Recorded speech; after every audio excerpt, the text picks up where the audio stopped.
Bharatiya Janata party के विरुद्ध आप चाह करके भी एकजुट नहीं हो पा रहे। लेकिन राजग जो है उस उत्तराखंड के मामले को कहीं ना कहीं और थोड़ा सा आंच तेज करके हवा दे रही है। तेजस्वी यादव छुट्टी के बाद जब आते हैं, सीधी तौर पे अगर देखा जाए तो कहीं ना कहीं तेजस्वी यादव के वोट में कमी नहीं हुई। तेजस्वी यादव ने अपने लोगों पर, अपने कार्यकर्ताओं पर भरोसा करने के बनिश पर बाहरी लोगों पर भरोसा। नीतीश कुमार और भारतीय जनता पार्टी की ये जोड़ी पहुंचने नहीं देगी। ओरमा ग्रुप, जो सोचता है वो करता है, आपके अपने सपनों का आशियाना।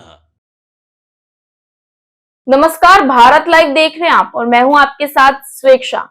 एक बार फिर से आपका बहुत बहुत स्वागत है हमारे इस खास कार्यक्रम यानी कि भीतर की बात में। और आज हम जानेंगे कि आखिर क्या कुछ है जो इस वक्त अंदर खाने में चल रहा है। क्योंकि आप देख रहे हैं हमारे साथ मौजूद हैं बाबा, और जब जब बाबा हमारे साथ रहे हैं तब तब कुछ ना कुछ अलग, कुछ ना कुछ बड़ा हमें जानने को मिला है। और आज भी कई सवाल है बाबा से खास करके जानने की कोशिश करेंगे। लेकिन इससे पहले एक नजर में दोहरा दूं कि आखिर आज हम क्या कुछ पूछना चाहेंगे बाबा से। देखिए, आप भी जानते हैं जिस तरीके से आरजेडी को करारी हार का सामना करना पड़ा, उसके बाद शीतकालीन सत्र की शुरुआत हुई। 2 दिन तेजस्वी यादव दिखे, लेकिन उसके बाद विदेश यात्रा पर हैं। जब वो बाहर थे तो कई उनपे तंज कसे गए, कई बात विवाद चलते रहे। लेकिन अब फाइनली तेजस्वी यादव जो है वापसी कर रहे हैं, चर्चाएं बेहद तेज है। लेकिन इस बीच बाबा एक अहम सवाल ये आता है कि तेजस्वी यादव पटना आ रहे हैं, बिहार आ रहे हैं। जो बैठक 8 तारीख को थी वो अब इतनी इमरजेंसी, मतलब कैसे 2 दिन पहले ही बैठक करने का इतना प्लान, क्या कुछ है, मतलब कुछ समझ नहीं आ रहा है, समझाइए बाबा। ठीक है, सीधी सी बात है। सबसे पहले तो इस बात को लेकर के ही एक उत्सुकता लोगों के मन में है कि जो बैठक 8 तारीख को आहूत की गई थी कि पटना लौटेंगे, 8 तारीख को बैठक होगी, लेकिन अब ये बैठक पहले ही बुला ली गई है। 2 दिवसीय बैठक 5 और 6 यानी जब हम खबर कर रहे हैं उस दिन बैठक होनी है और 1 दिन और चलेगा, मतलब 2 दिनों तक ये बैठक चलेगी। इससे पहले हमने, आपको याद होगा, आपके साथ खबर कर रहा था, मैंने बताया था कि 15-16 दिनों से लगातार ये बैठक चल रही थी और अलग अलग विधानसभाओं के लोगों को बुला बुला करके और समीक्षा की जा रही थी कि क्या कुछ होगा। मंगनी लाल मंडल जो कि प्रदेश अध्यक्ष है, उन्होंने बुलाया था लोगों को। वरिष्ठ सदस्य जो हैं जिनको कमेटी में रखा गया था, समीक्षा बैठक की कमेटी में, उन्होंने पूरा सब कुछ कर लिया। लेकिन मामला यहाँ नहीं है। ये तो सिंपल सी बात है कि आप हार और जीत के बाद अपनी समीक्षा करते हैं। समीक्षा सभी ने की है, तेजस्वी यादव की टीम भी कर रही थी, क्योंकि तेजस्वी यादव बाहर थे तो समीक्षा होनी थी। लेकिन इसके पीछे एक बड़ा कारण मुझे जो नजर आ रहा है कि आखिरकार तेजस्वी यादव ने आनंद फानंद में इमरजेंसी बैठक क्यों बुलाई है।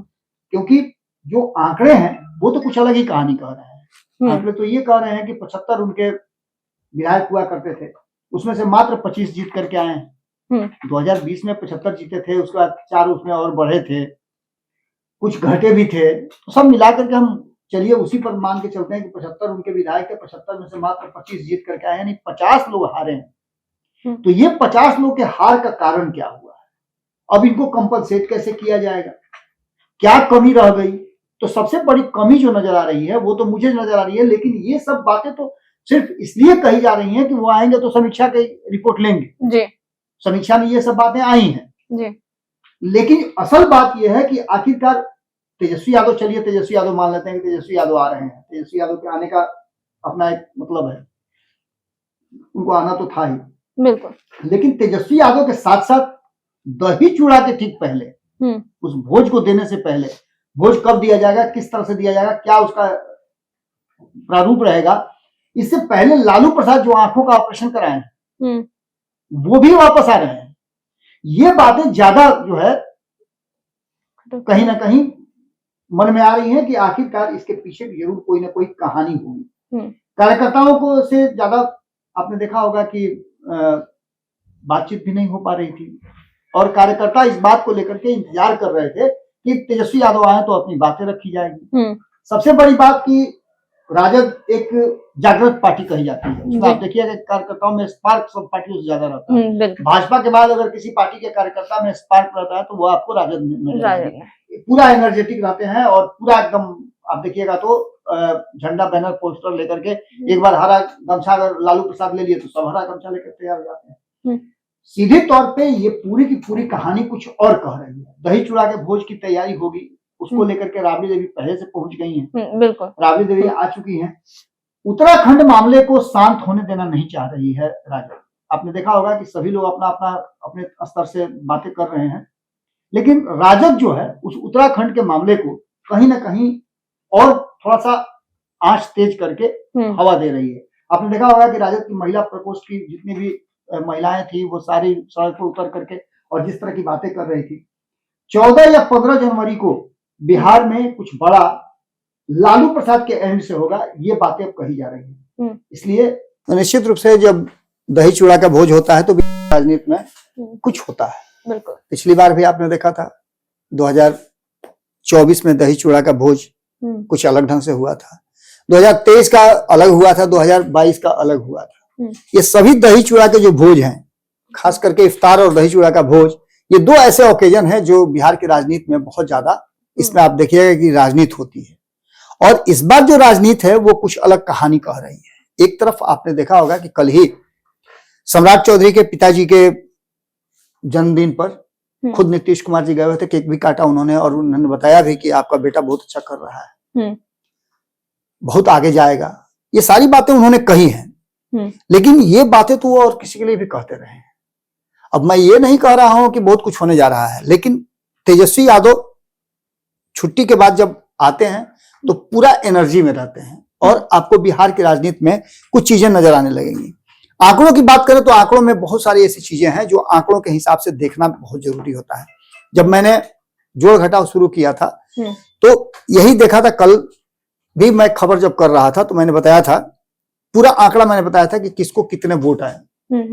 इसमें लगभग देखा जाए तो 70-80 लाख से लेकर के 1 करोड़ तक के वोट का अंतर आ रहा है महागठबंधन और इंडिया गठबंधन के बीच में। तेजस्वी यादव ने सबसे ज्यादा वोट पाया है, हालांकि लड़े भी थे 143 सीटों पे, ज्यादा सीटों पे लड़े भी थे। तो सीधी तौर पे अगर देखा जाए तो कहीं ना कहीं तेजस्वी यादव के वोट में कमी नहीं हुई है, लेकिन विपक्ष इतना ज्यादा इंटैक्ट था, उनके विरोधी जो हैं एनडीए गठबंधन इतना इंटैक्ट था कि उसके वोट जो है बिखरे नहीं, उसके वोट जो उसके साथ चले गए। लेकिन जो महागठबंधन का वोट था वो वोट एक जगह नहीं जा पाया, बाकी के साथियों ने अपने वोट ट्रांसफर नहीं कराए। कुछ लोगों की बात अगर करें तो कुछ लोगों का वोट ट्रांसफर हुआ, लेकिन बहुत सारे लोगों ने अपने वोट ट्रांसफर नहीं कराए। जैसे अगर मुकेश सहनी की बात करें तो उनका वोट अभी भी देखने को मिल रहा है कि उनका वोट पूरी तरह से ट्रांसफर नहीं हुआ। ऐसे में तेजस्वी यादव के आने के बाद बिहार की राजनीति में और 14 जनवरी के बाद, जो हम बार बार कहते हैं कि खरमास के बाद बिहार की राजनीति में उथल पुथल होता है, उस उथल पुथल के संकेत नजर आ रहे हैं। राष्ट्रीय जनता दल ने कोशिश जरूर किया था, यहां तक कि आप समझिएगा कि उस कॉन्फिडेंस में भी थे, लेकिन इसको लेकर के अब समीक्षा के बाद जो बातें सामने निकल करके आई, उसमें से कई बातें सामने निकल करके आई थी। एक तो ये कि तेजस्वी यादव ने संगठन के ऊपर उतना ज्यादा ध्यान नहीं दिया, जो लालू प्रसाद का सबसे पहला उसूल था उनके पार्टी का कि वो संगठन पर विशेष ध्यान देते थे और संगठन में पदाधिकारियों का चयन प्रखंड कमेटी से लेकर के बूथ कमेटी तक उनकी बनती थी और उसके आधार पर वो लोगों को अपने साथ इंटैक्ट रखते थे। इस बार जो जगदानंद सिंह के साथ कमेटी जो बनी थी, उसी कमेटी के पर काम चलाया जा रहा था और आप समझ सकते हैं कि एक अध्यक्ष बदलने के बाद अपने मन मुताबिक अगर कुछ नहीं हो तो काम करने में थोड़ा सा मुश्किल होती है। मंगनी लाल मंडल के लिए भी कहा जाता है कि मंगनी लाल मंडल को जिस मकसद से लाया गया था उस मकसद पर वो पूरे खरे नहीं उतरे। अध्यक्ष बनने के बाद भी उनका वो स्पार्क जो था वो नजर नहीं आया। अब ऐसे में संगठन को लेकर के भी निश्चित रूप से तेजस्वी यादव एक बड़ी तैयारी करेंगे, क्योंकि भारतीय जनता पार्टी के साथ अगर सामने सामने टक्कर लेना है तो उसके लिए उनको अपने आप को मजबूत रखना पड़ेगा। बिल्कुल। तेजस्वी के आने के बाद कहा यह जा रहा है कि जिला कमेटियों का भी निर्माण किया जाएगा और उस कमेटी से सीधे पदाधिकारियों का चयन करके तेजस्वी यादव से मिलाया जाएगा। इतना ही नहीं, इसके अलावे भी और कई बातें हैं जिसमें पदाधिकारियों की नियुक्ति वगैरह वगैरह ये सब बातें चल रही हैं, लेकिन जो खास करके जो मुख्य बात है वो ये है कि बिहार में कैसे भारतीय जनता पार्टी को वर्तमान सरकार को घेरा जा सके, इसकी पूरी तैयारी कहीं ना कहीं करके रखा है तेजस्वी यादव ने। तेजस्वी यादव की टीम को लेकर के भी कहा जा रहा है। एक बात बहुत महत्वपूर्ण है जो तेजस्वी यादव को सोचना भी पड़ेगा, वो ये है कि तेजस्वी के कार्यकर्ता, उनके लोग का कहना यह है कि तेजस्वी यादव ने अपने लोगों पर, अपने कार्यकर्ताओं पर भरोसा करने के बनिश पर बाहरी लोगों पर भरोसा किया। अब बाहरी लोग का मतलब आप समझ ही रहे हैं, उनके जो सलाहकार हैं, उनकी जो एजेंसियां हैं, वो उनको गुड फेथ में रख ली। आपको पता होगा कि उस एजेंसी ने ही फील गुड कराया था कि आप 18 तारीख को शपथ ग्रहण करने जा रहे हैं, आप चुनाव जीत रहे हैं। जबकि ये बात भारत लाइव शुरू से बताता रहा है कि तेजस्वी यादव चाहे लाख कुछ कर लें, मुख्यमंत्री की कुर्सी तक वो नहीं पहुंच पा रहे हैं। उनके पास 2020 में एक मौका था, लेकिन जब वहां नहीं पहुंचे तो उनको नीतीश कुमार और भारतीय जनता पार्टी की ये जोड़ी पहुंचने नहीं देगी। बिल्कुल। बिहार की जनता को ठीक है, मान लेते हैं इस बात को कि 10,000 रुपया वाला असर किया, लेकिन असर तो आपने भी तो इस तरह का अनाउंसमेंट किया था, आपने भी 2500 रुपए प्रति महीने देने की बात कही थी हर महिलाओं को। तो ये भी एक तरह की व्यवस्था तो आप कर रहे थे। जब आपने 10,000 लोगों को नौकरी देने की बात की, 10 लाख लोगों को सरकारी नौकरी देने की बात की, तब भी आपका स्थिति जो है बढ़िया रहा था। अब ऐसी स्थिति में सिंपल सी बात है कि जब 10 लाख लोगों को पहले कलम से नौकरी देने का 2020 में आपने अनाउंसमेंट किया, आपने सिर्फ ये कहा कि हम आपको रोजगार देंगे। नीतीश कुमार ने 1 करोड़ लोगों को नौकरी और रोजगार देने की बात की। बहुत सारी चीजें जो है वो मेल नहीं खा रही थी। योजनाएं जो है आपने रखा, आपने पहले अनाउंस कर दिया, उसको उसका जस्ट डबल करके या किसी न किसी बहाने आपकी योजनाओं पर भारी पड़ गया एनडीए की योजना। भारतीय जनता पार्टी हर तरह से सक्षम थी। अब तो चर्चा ये भी चल रही है कि महाराष्ट्र में, अभी मैंने देखा है कि महाराष्ट्र में जो वहां नगर पालिका के चुनाव हो रहे हैं, उस चुनाव में एक खबर उड़ते उड़ते मेरे पास आई कि कई ऐसी सीटें हैं जो भाजपा समर्थित उम्मीदवार के पक्ष में कोई उतर ही नहीं, विपक्ष में कोई उतर ही नहीं रहा है। अच्छा। लगभग 60 के आसपास ऐसी सीटें बताई जा रही हैं जिन सीटों के पर कोई भी नगर पालिका चुनाव में कॉन्टेस्टेंट नहीं है, निर्विरोध चुने जा रहे हैं। तो इसके पीछे भी एक मंशा है। निश्चित रूप से लोकतांत्रिक प्रक्रिया के लिए विपक्ष का मजबूत होना जरूरी है। और एक बात तो साफ नजर आ रही है कि जिस तरह से भारतीय जनता पार्टी के सामने, मजबूत भारतीय जनता पार्टी के सामने अगर नीतीश कुमार उसके साथ जुड़ जाते हैं तो और मजबूत हो जाती है। विपक्ष बिखर करके भारतीय जनता पार्टी को एक एक व्यक्ति मिल करके नहीं कर सकता है। वो उस किसान की तरह है जिस किसान ने अपने बच्चों को बुला करके और ये सिखाया कि आप एकता में क्या बल होता है। पहले उसने कहा कि छड़ी को तोड़ो, सबने तोड़ दिया। जब छड़ी टूट गया तो कहा कि इसका गट्ठर बांधो, और कहा कि अब तोड़ के दिखाओ, किसी से नहीं टूटा। तो उसने कहा कि एकता में बल है, और यही बात विपक्ष नहीं समझ रहा है। जब जब इस देश में सत्ता के विरुद्ध एक बड़ा आक्रोश उत्पन्न हुआ है, आंदोलन हुआ है, लोग एकजुट हुए हैं, तभी सत्ता को बेदखल किया गया है। भारतीय जनता पार्टी के विरुद्ध आप चाह करके भी एकजुट नहीं हो पा रहे हैं। इसका कारण क्या है? तेजस्वी यादव जब आएंगे, समीक्षा करेंगे। अचानक से उन्होंने बैठक बुलाई है, लालू प्रसाद को भी बुला लिया है। क्या इंटरनल कुछ बातें हुई हैं? क्योंकि जब नीतीश कुमार दिल्ली गए थे तो लालू प्रसाद भी दिल्ली में ही थे। हालांकि वो अब ऑपरेशन करा रहे थे, और इन सभी बातों को लेकर के अब बिहार की राजनीति में इस बात की चर्चा है कि कहीं ना कहीं खरवास कुछ और करेगा। तेजस्वी का अचानक आना और उनका बुलाना, अचानक से तेजस्वी यादव का जो मीटिंग 2 दिन बाद होनी थी उसे 2 दिन पहले करना, कहीं ना कहीं इस बात की तरफ इशारा करता है कि कुछ तो बात है जिसकी पर्देदारी है।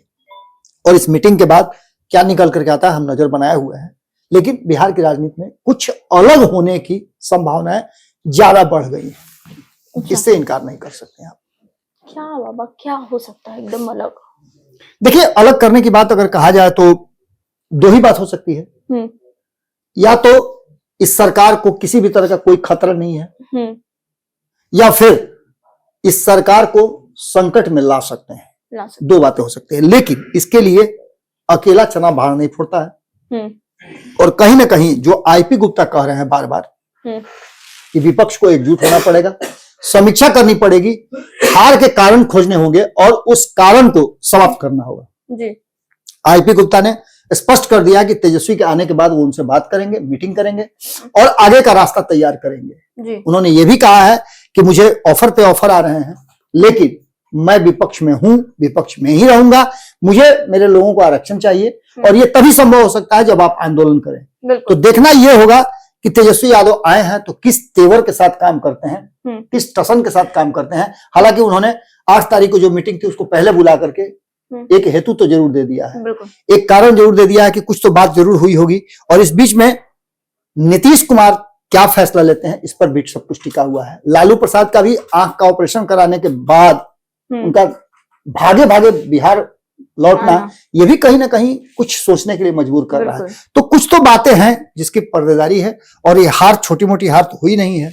आपको पता है कि जहां एक तरफ 143 सीट पर आप चुनाव लड़े, मात्र 25 गो, यानी कि 118 सीटों पे आपको हार मिली है। बिल्कुल। जीती हुई आपकी 75 में से 50 सीटें आपके हाथ से चली गई है। इसके बाद कांग्रेस की भी लगभग स्थिति वही हुई है। 61 सीटों पे चुनाव लड़ी, 55 सीटें हार गई, मात्र 6 सीट जीत करके आई। 13 उसकी जीती हुई सीटें उसके हाथ से निकल गई है। तो निश्चित रूप से ये एक मंथन का विषय जरूर है, और इस मंथन के बाद क्या नीतीश कुमार भी ये बात समझ रहे हैं, जो सबसे महत्वपूर्ण है कि नीतीश कुमार को ये फील हो रहा है कि भारतीय जनता पार्टी बहुत मजबूत हो जाएगी, तो उनके लिए भी मुश्किल होगा, क्योंकि वो भी एक क्षेत्रीय दल है।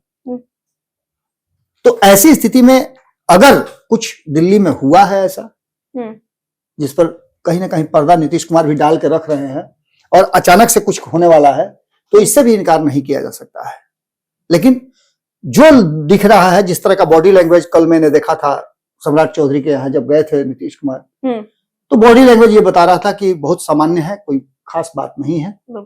और हम उम्मीद यही करते हैं कि पूर्ण बहुमत की सरकार 202 सीटें जीत करके आए हैं, तो बहुत जल्दी बहुत कुछ होता हुआ दिखाई नहीं दे रहा है।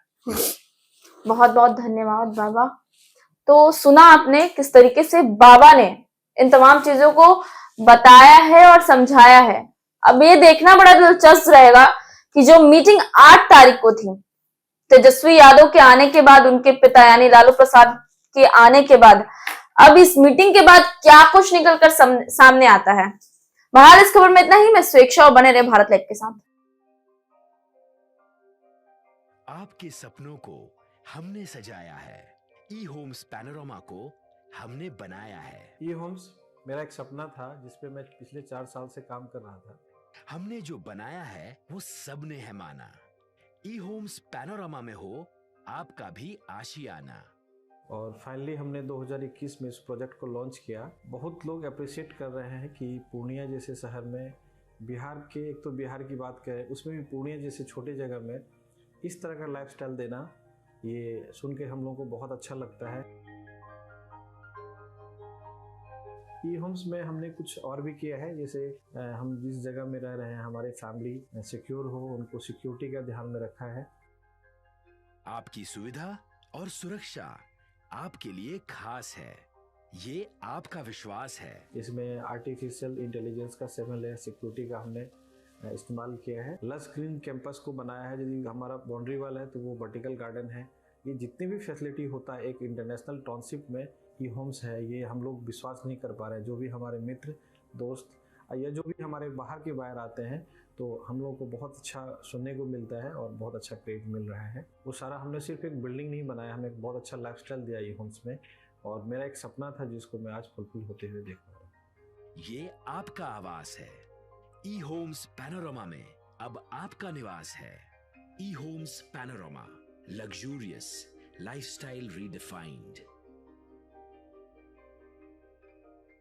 पनोरमा ग्रुप, जो सोचता है वो करता है। अगर ये वीडियो पसंद आई और वह बिहार के राजनीति और बिहारियत से सरोकार रखेनी, तो सब्सक्राइब बटन दबा के चैनल के सब्सक्राइब कर ली। ओजे एगो घंटी बा, ओकरा बटन दबा देला से कुल सटीक और मारक खबर रुआ मुफ्त में मिल जाई। अगर रुआ पत्रकारिता के हमनी के नया प्रयोग में सहयोग कर चाहतानी, तो ज्वाइन बटन दबा दी। पेटीएम नंबर नोट कर ली 9386816700।